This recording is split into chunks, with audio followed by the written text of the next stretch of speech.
सा मुंह लेकर रह गई। कोई चिट्ठी आई है, माँ जी तुमसे पढ़वाना चाहती है, बस इसलिए बुला रही हैं। मुंह टेढ़ा करके तनुजा मंजरी का मजाक बनाती हुए कहती है, अनपढ़ कहीं की। तनुजा का ऐसा बर्ताव देखकर बड़ी बहू बहुत दुखी होती है। तनुजा को अपनी पढ़ाई का घमंड इतना हो गया कि अब वो घर के कोई काम नहीं करती और अपनी जिठानी का मजाक बनाती रहती। तनुजा का ये बर्ताव अब उसकी सास को भी नजर आने लगा था। एक दिन शांति ने अपनी बड़ी बहू से कहा, मंजरी, तनुजा हर समय तुम्हारा मजाक उड़ाती है, तुम्हें गुस्सा नहीं आता क्या? आता तो है माँ जी, लेकिन मैं क्या करूं? जब भी उसे कुछ बोलती हूँ वो और भी जली कटी बातें मुझे सुनाकर चली जाती है। मैं उसे अपनी छोटी बहन की तरह प्यार करती हूँ, लेकिन उसके दिल में मेरे लिए कोई इज्जत नहीं। बहू, तूने वो कहावत सुनी है, जुल्म करने वाले से ज्यादा जुल्म सहने वाला अपराधी होता है। मंजरी अपनी सास का इशारा समझ जाती है। वो अपनी देवरानी को सबक सिखाने की ठान लेती है और एक दिन शांति अपनी दोनों बहुओं के साथ बैठी थी तो शांति अपनी बड़ी बहू से पूछती है, अरे बहू, शाम होने को है, कुछ सोचा है क्या बनेगा खाने में?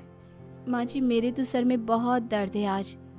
मेरी प्यारी देवरानी ही कुछ अंग्रेजी खाना बनाकर खिलाएगी।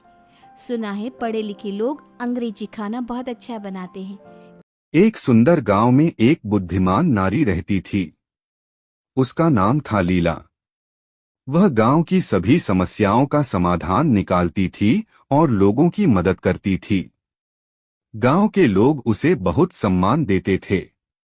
एक दिन गांव में एक प्रसिद्ध ऋषि आए। उनका नाम था आनंद।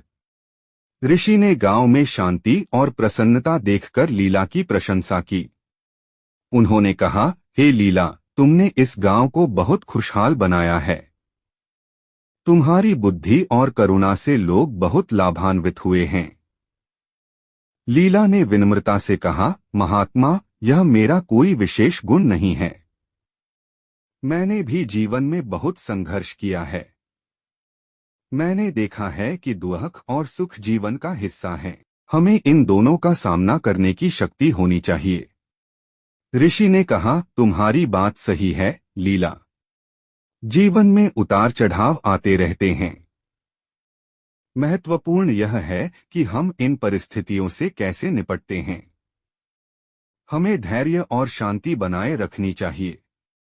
लीला ने पूछा, महात्मा, आप जीवन में क्या सीखे हैं? ऋषि ने मुस्कुराते हुए कहा, मैंने सीखा है कि क्रोध और लोभ मन को अंधा बना देते हैं। हमें इन